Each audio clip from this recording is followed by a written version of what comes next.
കുട്ടി എനിക്കാറുള്ള സമയമായിട്ട് കുട്ടിക്ക് എനിക്കാം.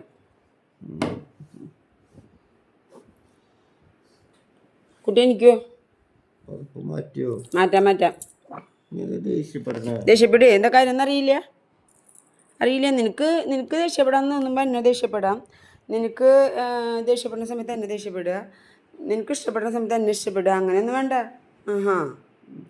ഞാൻ എന്താ വല്ല ഇവിടെ എന്താ പറയുക, നിൻ്റെ ആരാ ഞാൻ?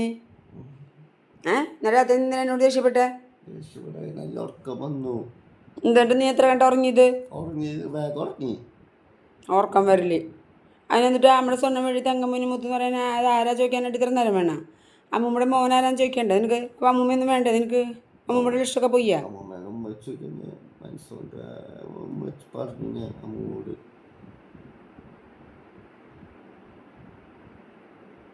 നിന്നോട് ഞാൻ മിണ്ടില്ല. പിണക്ക എന്ത് പറയല്ലേന്ന്? നിനക്ക് ദേഷ്യപ്പെടുമ്പോൾ എന്നോട് ദേഷ്യപ്പെടാം. നിനക്ക് ഇഷ്ടം എന്നെ സ്നേഹിക്കാം.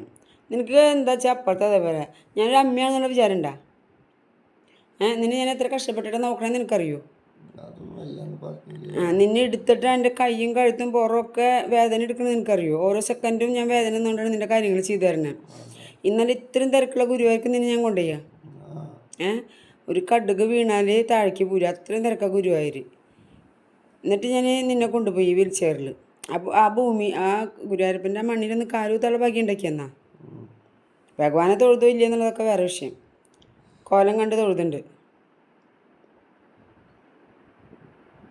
അത്രയും ദേഷ്യം സങ്കടം വരുന്നുണ്ട് കേട്ടാ.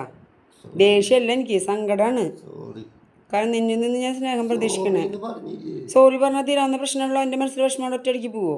ഈ സോറി പറഞ്ഞ തന്നെ എന്തൊരു ദേഷ്യത്തില്ല. സോറി എന്ന് പറഞ്ഞില്ലേ? കേൾക്കണ്ടല്ലോ. എന്താ എനിക്ക് ചെയ്ക്ക് കുഴപ്പമുണ്ട? ഇങ്ങനെയാണോ സ്നേഹത്തിൽ പറയാ? യോ എന്താ വരവ് സോറി അമ്മേ. ഒരു നല്ല സ്നേഹം എന്താണോ സ്നേഹത്തിൽ പറയാ? എങ്ങനെ നീ സ്നേഹത്തിൽ പറയാറ്? എല്ലാം കഴിഞ്ഞിട്ടൊരു പൊന്നുമോനല്ലേന്ന് പറഞ്ഞാൽ ഞാൻ അതിൽ വീഴൂലോ. നമ്മുടെ മനസ്സ് അത്രയ്ക്ക് കല്ലല്ലോ. അതുകൊണ്ട് അമ്മയായി പോയില്ലേ. മക്കൾക്ക് എന്തോ പോലെ അമ്മമാരുടെ അടുത്ത്.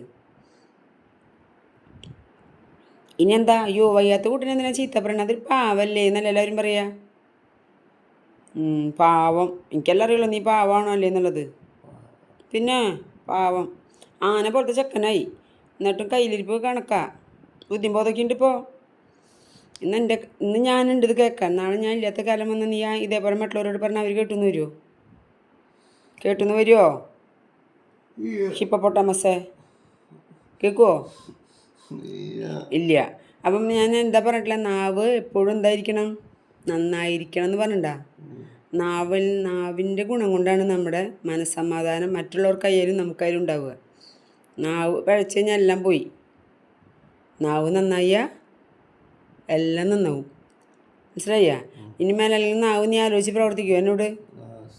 ഇന്ന് അമ്മോട് എൻ്റെ അമ്മയല്ലേ എന്നുള്ള ധൈര്യത്തിൽ പറയണം. നാളെ മറ്റുള്ളവരോട് ഇതന്നെ വരിക. നമ്മൾ ചൊട്ടയിലെ ശീലം ചുടല വരെയെന്ന് പറയണില്ലേ? നമ്മളെന്താണോ ചെറുപ്പത്തിൽ ശീലിക്കുന്നത് അതന്നെ വരിക. എന്തിന്? മരണം വരും നമ്മുടെ ജീവിതത്തിൽ ഉണ്ടാവുക. കുറേയൊക്കെ നമുക്ക് മാറ്റാൻ പറ്റും, പക്ഷെ മുഴുവനായിട്ട് മാറ്റാനൊന്നും പറ്റില്ല. മനസ്സിലായ? ശരി.